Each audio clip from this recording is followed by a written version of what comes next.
Welcome to the Culture Stew podcast. I'm your host, Maria Morukian. Throughout my career, I have supported leaders and organizations in their efforts to build thriving cultures that are strengthened by diversity, equity, and inclusion.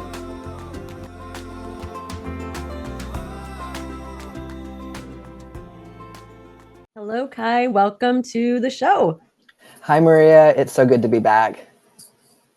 I'm so happy that you said yes to coming back.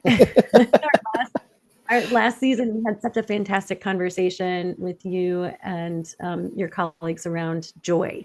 Mm-hmm. And so we wanted to bring you back on to talk a little bit more about your experiences and your perspectives. And, you know, you and I had a previous conversation just kind of talking about what we wanted to talk about. And some of the things that really resonated with me from that conversation, you know, especially as we're thinking about this season's theme around gender identity, equity, intersectionality is, you know, what does it take for us to really put ourselves in a place of community and solidarity and to be able to hear one another when we may sometimes, even as social change agents, be in a values misalignment or potentially operating from a place of, you know, having some blind spots, having some gaps in our own ability to provide care and really hear and believe people's experiences. So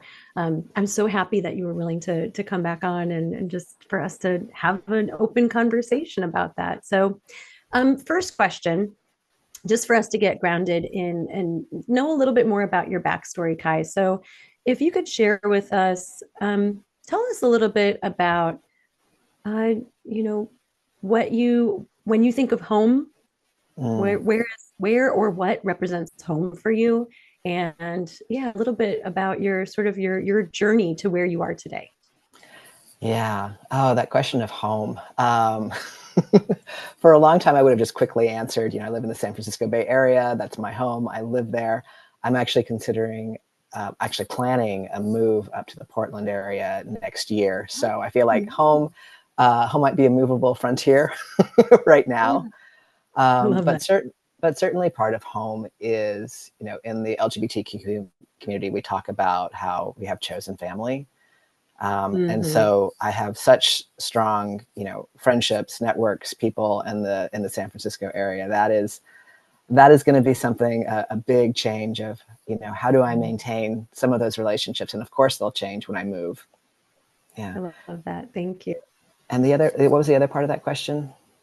There was the home. And tell us a little bit about, your journey, your journey to where you are today. Yeah. So when I graduated college, so I had a chemistry degree. I wanted to be a chemist.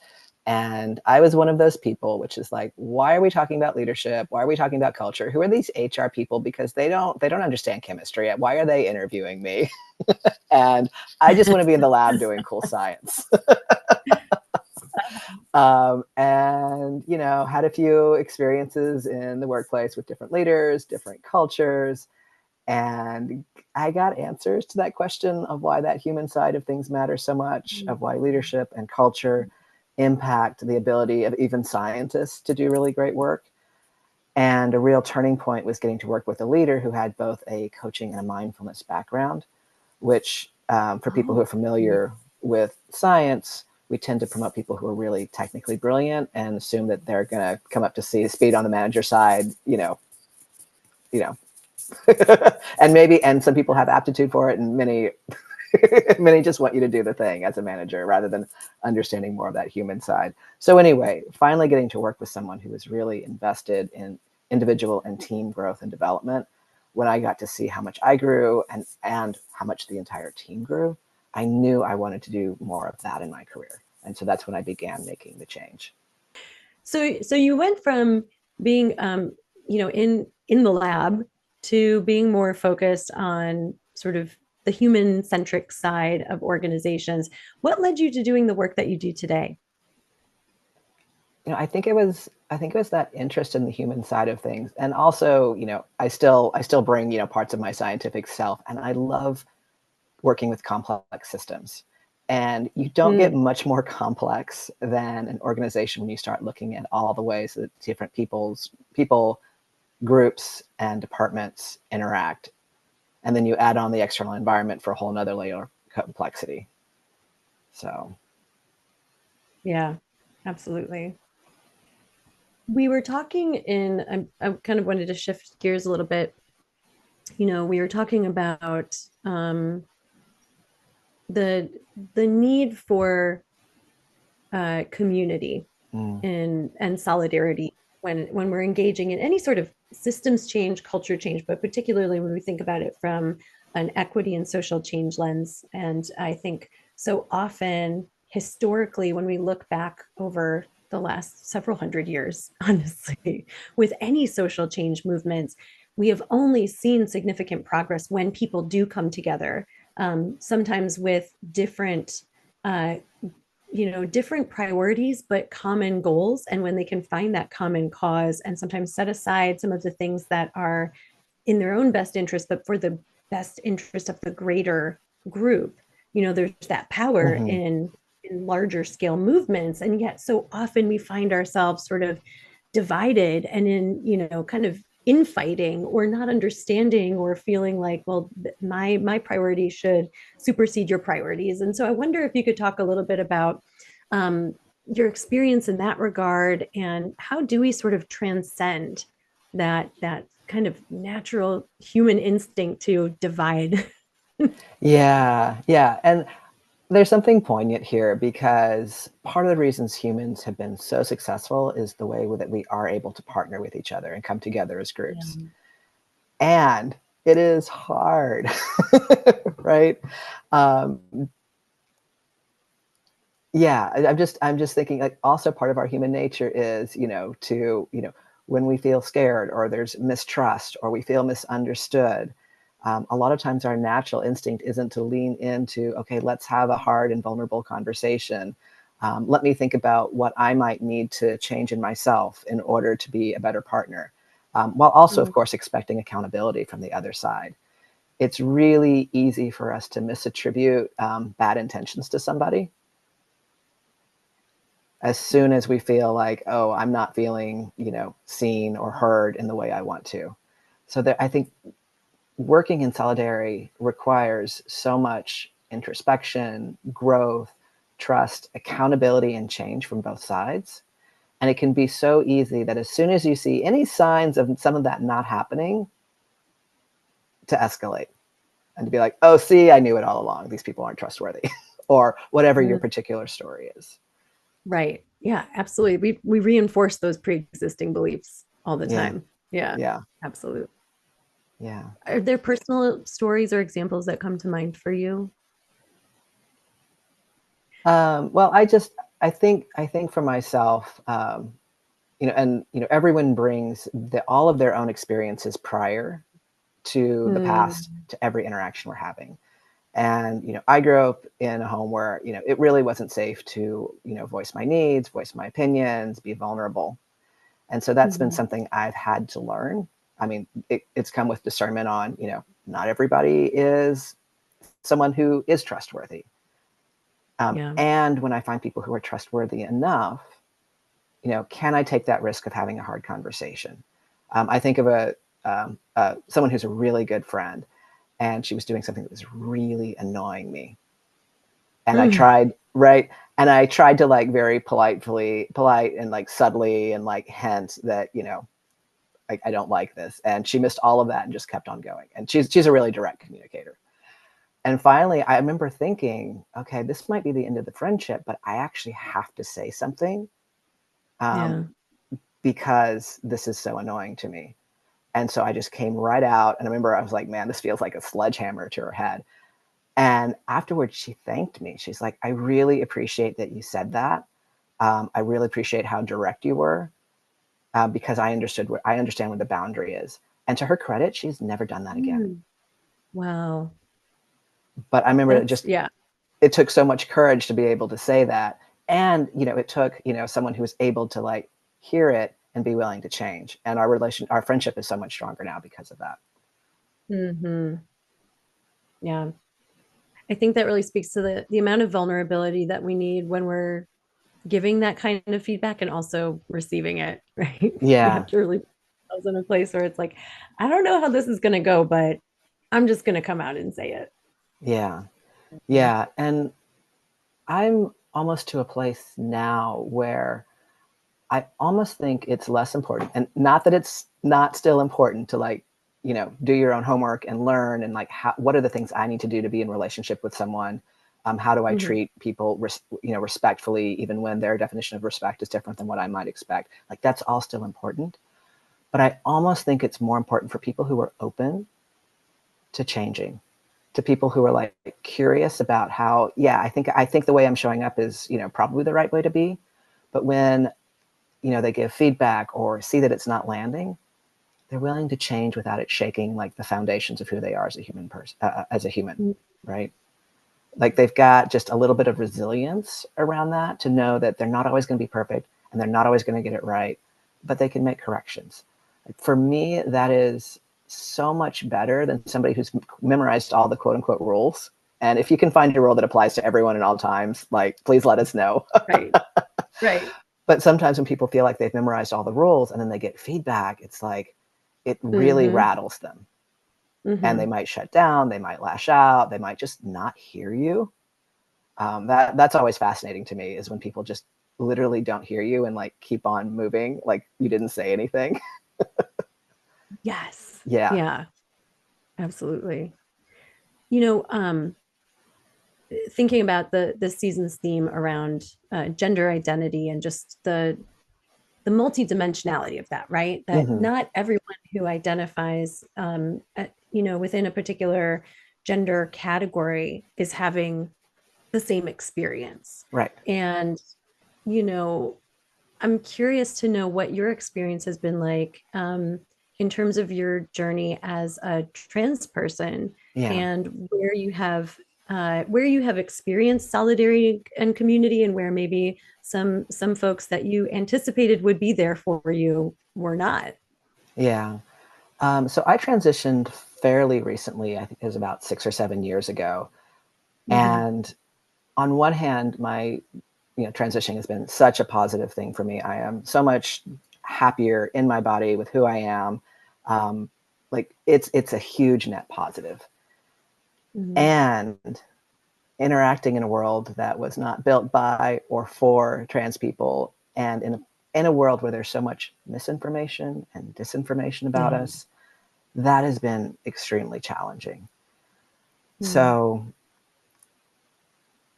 when I started my journey, I kind of knew that maybe not everyone would come along, but I was sometimes surprised by the people who didn't. And what I realized is, some of the people who didn't come along, when we were having a common experience. So, for example, we were both women in science, or both, women in the world. When we had a common experience that we could draw on, I was like, yeah, they really get it. They understand me. But when that identity for me changed, when I, started moving as a trans guy in the world, they could no longer see or hear or understand my experiences because they didn't share them. Mm-hmm. And then there were other people who maybe, I was friendly with, but weren't like, necessarily good friends with. They were able to roll with it. Like, there was that more curiosity and openness about, oh, I might not know what you're going through, but I want to hear about it and I want to learn, and I, can make space for that. And so that was sometimes surprising to me, because I really thought, oh, if we're both having the same experience, these people, like, they get it. Like, and so and I just assumed that they got everything. Mm-hmm. And this Mm-hmm. also, I realized, I was like, and this was something I was doing too. And so it brought a lot of humility to my own experience. Right. Oh, yeah. Right. Like, I have a lot to learn Yeah. too. Mm-hmm. Yeah, and I think that that brings such a deep level of empathy when we not only when we realize that, but also just acknowledging the fact that if something has not happened directly to me, there's it's hard sometimes to grasp it. And it's not that we don't want to hear and believe and support but it's just like, it's so far off our radar that we're just not even aware of how we might not be hearing somebody or seeing them or acknowledging them for the fullness of what they're trying to share with us. Yeah, I remember for a large part of my life, I had this kind of internal, what I call quality control check when somebody would share an experience. Mm. And I would reflect, have I had that? And if I hadn't, I'd be like, well, what did you do that like caused this or brought this on? Or, I'm able to navigate this Mm. without problems. Like why? Like there would just be like some suspicion and disbelief. And I'm like, wow, wow, that really kept me from showing up the way like I now want people to show up for me. And so that, Mhm. how do Yeah. I move past skepticism? And yeah, and there's going to be people that are not trustworthy out there. Sure, I'm not saying get rid of all your skepticism, but how can you bring more curiosity that people who we have differences with, we don't share all of our identities, they might be experiencing different barriers that we simply don't run into, and that's why we haven't experienced them. It reminds me of I was doing some work a couple of years ago for a company, for a particular team that was geographically located in a very homogeneous Mm-hmm. geographic location where, the vast majority of the population was white. And this was a company that was focused on like cybersecurity. So Okay. this team was all men, all white men, Mm-hmm. right?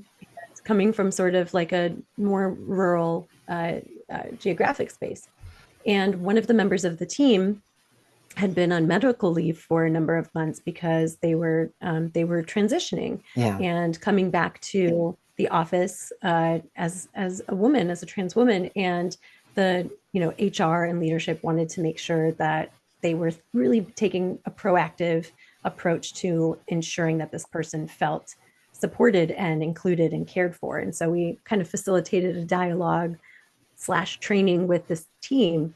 And I remember having this moment because I was like, knowing all of this, right? All of Right. this backstory.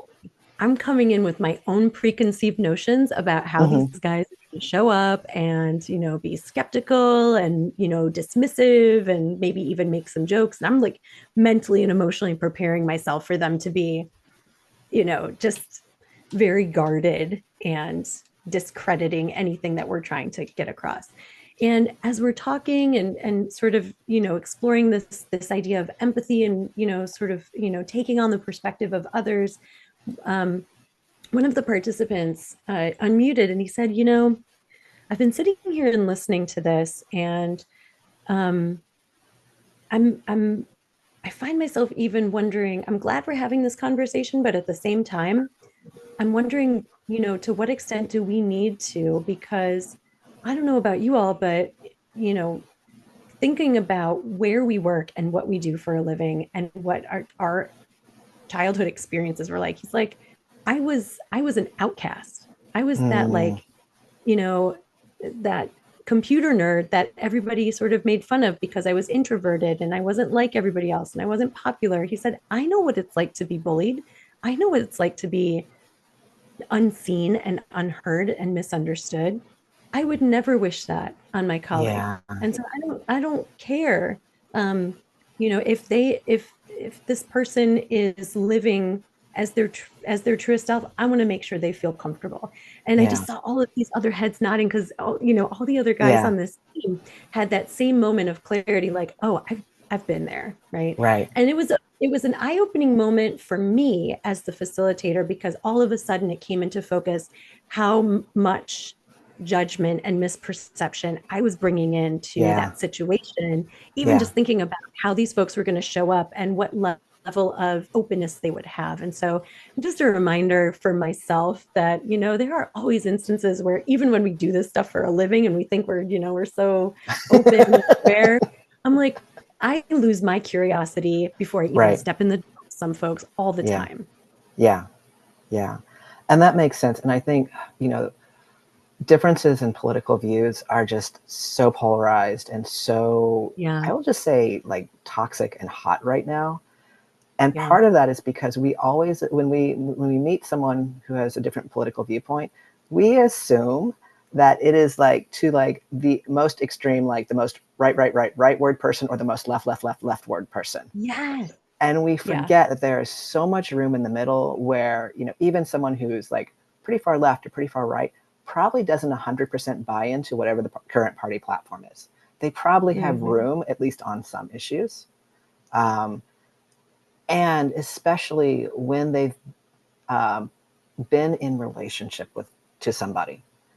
So I would imagine that the previous working relationship, you know, with this person who was transitioning, like part of that is what really informed the openness of like, hey, we know this person. You know, we've seen the quality of her work. You know, like I would assume that that was also part of what led them to want to maintain that relationship. In addition to being able to tap into their own experiences of being othered and feeling like they didn't belong. Right.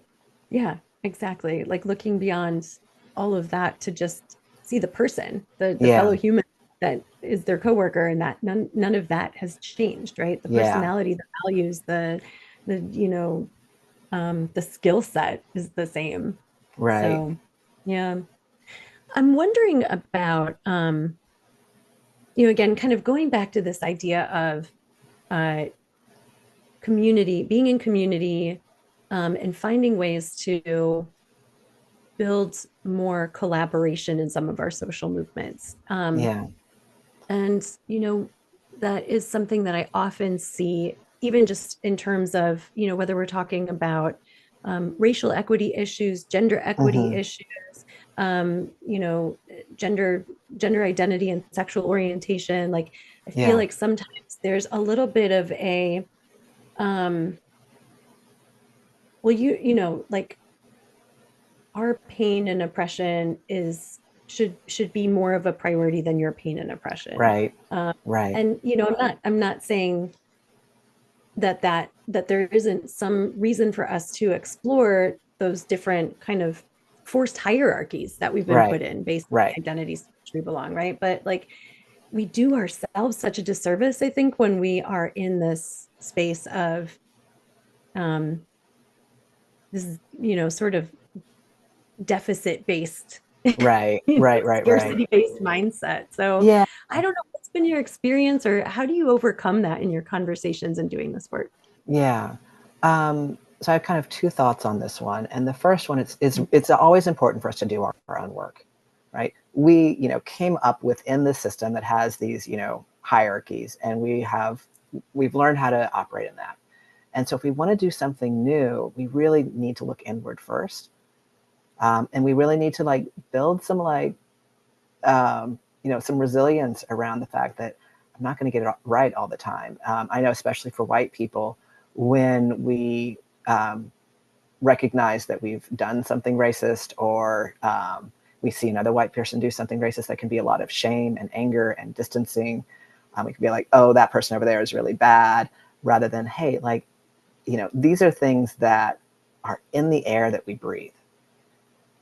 And if I just, you know, cancel that person for making one mistake, then how am I creating community? Like as a white person, I might be really poised to call them in and to have a conversation of saying, hey, like this is something that, you know, this is a mistake I've made before and here's what I learned from it. Or I grew up with this belief and here's how I've unpacked it. Yeah. Like, No, I love that, because it's also, again, it's establishing where we have commonalities, right? Yeah. And starting from that common ground makes it a lot easier to then be able to move into the discomfort of where we might differ, or where we need to have a conversation about making requests for like, hey, that's, you know, that's actually kind of hurtful or harmful or not helpful. Yeah.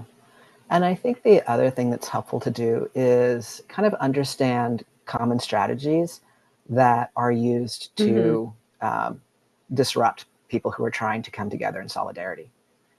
And one of the most effective strategies is sowing doubt. Like you don't have to say that, you know, they're wrong, but let's just sow doubt. And for example, like these are strategies that you know, Russia often uses to destabilize their political enemies. It's just, how do we sow doubt? How do we sow doubt about, you know, for example, the elections? I know I'm getting political here. But this is such an effective strategy. And I noticed that I fall for it too. When I don't have a lot of information, but I'm maybe a little afraid of what a certain outcome might be. Yes. I am really susceptible to like falling for that, people sowing seeds of doubt and then, like giving up, or, maybe I like continue to sow seeds of division myself. And so what are the strategies that like knock me off of the path that I want to be on? And if I have kind of that set list of strategies, it's a lot easier to notice them than if I'm just believing the content that's right in front of me. So. Yeah. Something that you mentioned to me in a previous conversation that I wrote down because it was like, oh yes, this. Our struggles are intimately connected, right? Yeah. If we're really hearing and standing up for each other, our struggles are intimately connected, and our opponents understand this and exploit it. Absolutely. Because I think of, part of the trans community, so many of the things that we need and the systems change that we are fighting for is connected to, more broadly gender. Like we should have so much in common with women. And yet this has been like a division point that our opponents have exploited. And so, it's again, sowing that doubt. Like, is it like, are trans people safe? I'm like, well, we are 1% of the population. So I don't think that we are going to overthrow the entire world order, especially without being in community and partnership and finding common ground with other groups. Yeah. Well, it doesn't help when you have, I'm also going to get political. We can totally edit this out if we need to. But it doesn't help when you also have like the former leader of our country going on the public stage and saying they're going to take your children at school and make them go through a surgery and they'll come back a different gender identity. And I was like, what? Yeah. And it's even more painful because again, like the quality of life for trans people who want to access surgery, who are able to get it, just improves so much. And trans people often have to wait years and years to get this surgery. And sometimes, and then, have to pay out of pocket. And so it's just for something that's so not accessible for people, for adults who deeply need it, who this would improve their lives. And to like just make up like something that's completely opposite of that is, it is outrageous and irresponsible. And it gets people riled up. It gets people who are willing to like, take action. And so that's a strategy that is useful for him. Yeah. I love what you were saying earlier too about, we often assume that people who are on, in any way, shape, or form, the other side, right? Part of the quote unquote other, the them, are far more extreme, right? And I mean, that's like baked into social identity theory that, we tend to over emphasize the differences with them and overemphasize the similarities with us, our us group. And obviously that's played out in a significant way over the last 10 20 years in terms of our increasing ideological polarization, but seeing it play out in terms of when we separate our ideological identities, or so like that sort of, I belong to this group or that group, right? And just look at policies or outcomes that we want. To your point, most of us find ourselves much closer to one another and much closer to the middle. And yet we don't necessarily always have these thoughtful, data-based conversations about the policies or the practices. We end up talking about it from the perspective of our emotional reactions. And so how do you navigate that? Because I mean, of course, like we're going to have our feelings about it, but like, how do we navigate that? Because otherwise we're just like are further entrenching ourselves and doing damage to the people that we all care about. I mean, I'm thinking about, just for example, what you're saying about, states pulling back, rights for people to have access to healthcare so that they can, so that they can transition, so that they can engage in this process. And, I would assume that at the very least, where we have common ground across all of our ideologies is that we want what's best for the kids, right? Right. Yeah. And Yeah. yet we find ourselves so polarized around what does that mean in action. It's like, how do Yeah. we navigate that with folks who are just in a very different place in terms of their perceptions on that? Yeah. Yeah. I mean, first of all, I will just say when we are polarized, and all of us have the ability to be polarized. Like, just if you don't think you're polarized, like, go through some of the things you care most about, Yeah. Oh and yeah. then listen to someone who's on the other side and see where you wind up. Uh-huh. Right. Oh When yes. we are I mean, even polarized, like the physical, like I immediately start like closing myself off, Yes. yeah, when we are polarized, we cannot take in facts. You just get that Mm-hmm. fake news theory, the fake news Mm-hmm. response. Like, I cannot take in facts that are counter to what I believe when I'm polarized. Why should I expect the other side to, do better than I can do myself?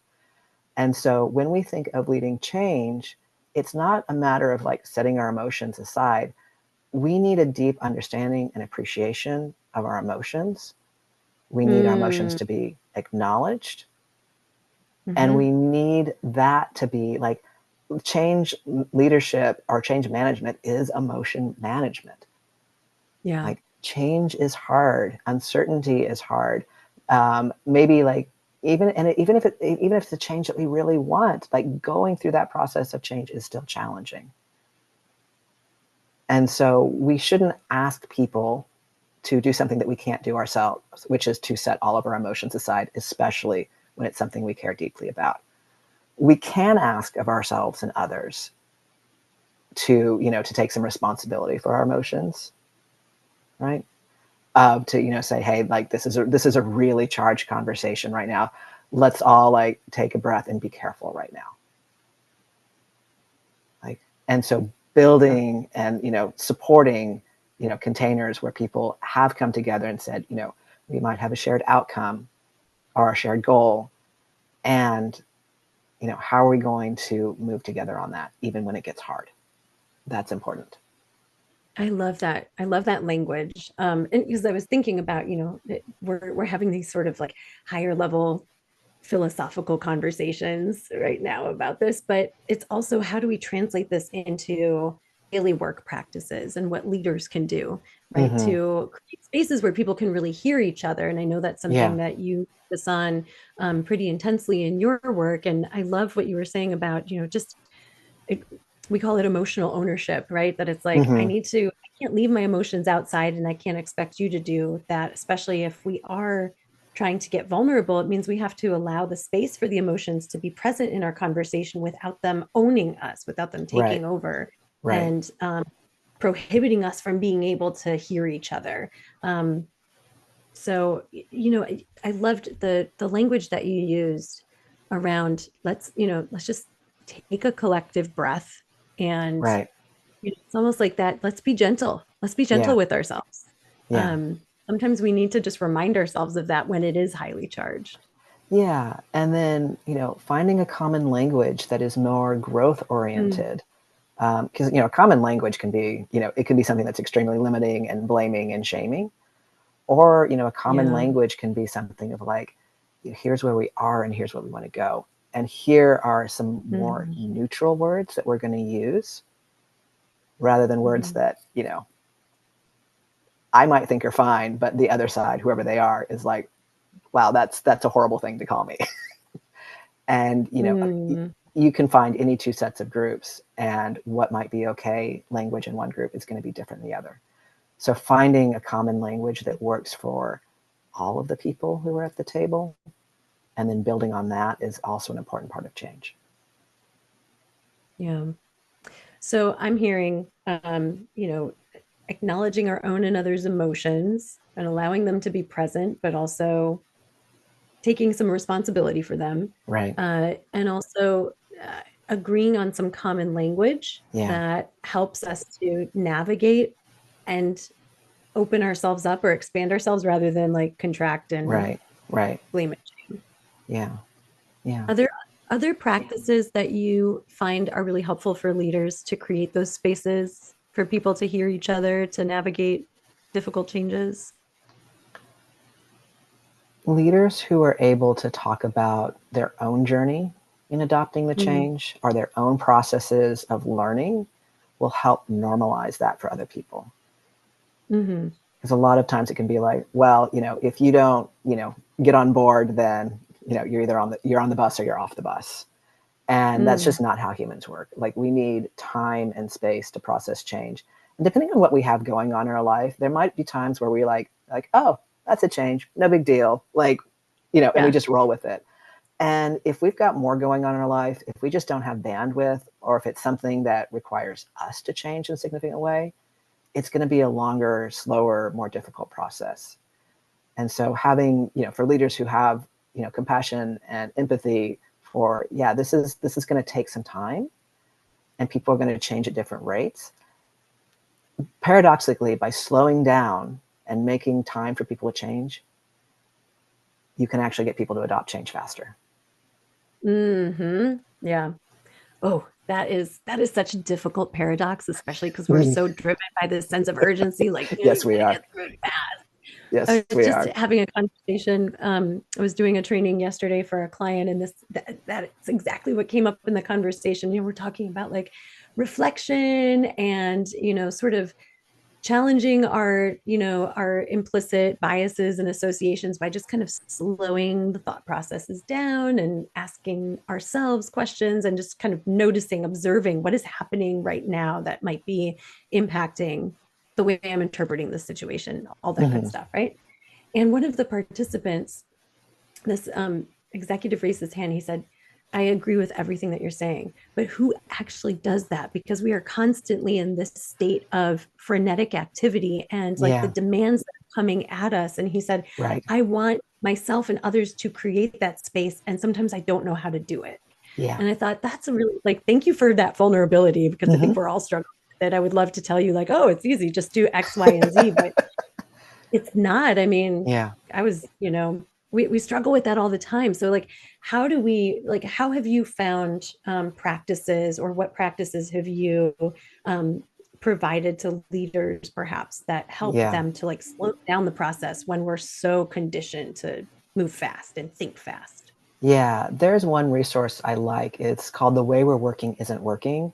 There's a book and there's Mm, an HBR article that talks about how basically we're not machines. Like, we're not meant to run 24/7 without breaks.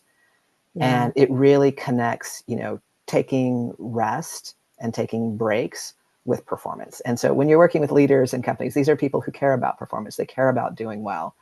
And so, building that case so they can understand that if I'm able to take a break on a regular basis, I will be more productive. Like, that's something that they can get on board with.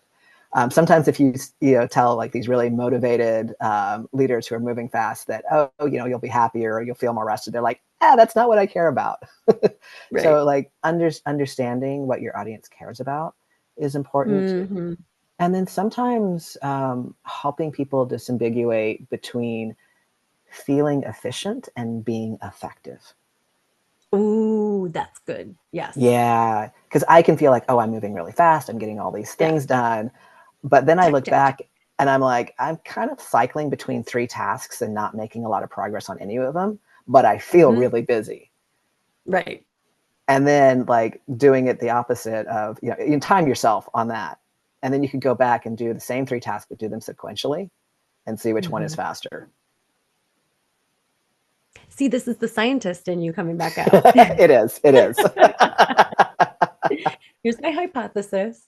Yeah. Um, but it's so powerful, and I think it does mean that we have to sometimes disrupt some of these patterns of behavior that we've been conditioned to Yeah. believe are not just the norm, but preferable and better because they yield worse results. Yeah. And I work with leaders in lots of different institutions and organizations, and the leaders who are often the most empowered and grounded and able to lead significant change are the ones who've created some sort of boundary around their energy and being Mm, able to have you know rest and not necessarily having to like be on call like all weekend. Yeah. Right. Or at least like there's one day during the weekend that they block out of like, I will not be doing work this day. Mm-hmm. And that just gives them these reserves to think more critically, be more creative, respond in a wiser fashion rather than just reacting. Because all of us know that at some point in our life, we've had a reaction that first version of the reaction has not helped us. Right. Exactly. Yes. It So, reminds me of this like article. It's kind of an oldie but a goodie, but it was The Making of the Corporate Athlete. And there's this whole idea of oscillation, right? That instead of focusing on time management, we should focus on energy management. And, yeah. What activities are we putting our energy toward, and what are they activating? What are they yielding? And, in terms of that balance of energy consumption and energy restoration, that restoration can come in a variety of different ways, right? But Mm-hmm. it's not that like superficial self-care stuff, but more so, Right. what am I doing to refill my bucket mentally, physically, emotionally, spiritually? Because if I'm not taking the time throughout my day, my week to do that, I'm depleted. And Right. there's not enough to go around for all of the things that I'm being called upon to do. Yeah. So I know we've like covered a lot of ground: change management, Yeah. gender identity. Yeah. But I think, there is a central theme here, again, going back to that notion of community and care, right? Mm-hmm. And like, how do we sort of acknowledge the very real, visceral reactions and sort of emotions that we're experiencing at any given point in time, so that we can become more curious, so that we can really hear each other and hear ourselves, and build, sort of stronger, more caring cultures. I don't know if that Yeah. resonates with you, but that's sort of the tie-in that I'm seeing in everything that we've been talking about. Yeah. And when I think of, that resilience of being, able to hear other people, some of that is knowing our own story. It's knowing how the experiences we've had in our life have shaped our values and beliefs. Because if we can't connect, I went through this and that informed how I relate to money, for example. If we don't understand our own stories and how they've shaped us, how are we going to, like, we might just miss differences. We might just be like, well, this is the way it is. Of course, everybody thinks this way about money, right? We might not have the curiosity on why people might have different relationships with money. And I choose money because this is one that is usually like, it's often deeply rooted in survival.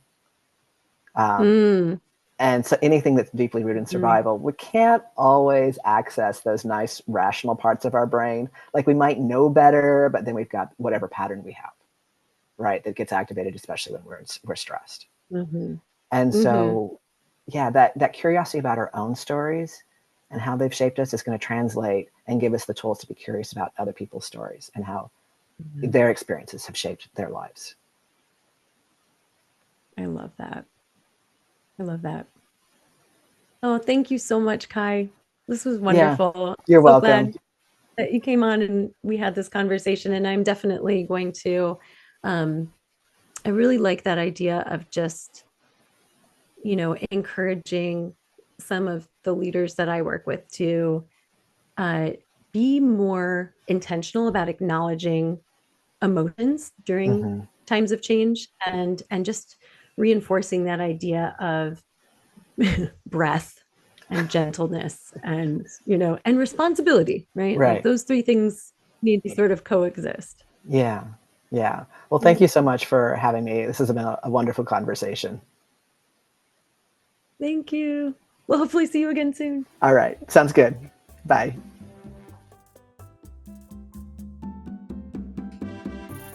Thanks for listening to the Culture Stew podcast. This episode was produced by MSM Global Consulting and edited by Robert Gratz. Interested in learning more? You can subscribe to Culture Stew on any major podcast platform and catch the video versions on our YouTube channel at MSM Global Consulting. You can also subscribe to our newsletter at www.msmglobalconsulting.com and follow us on LinkedIn and Instagram for more insights and updates. If you find this podcast valuable, please share it with your friends and colleagues. Until next time, y'all, take care.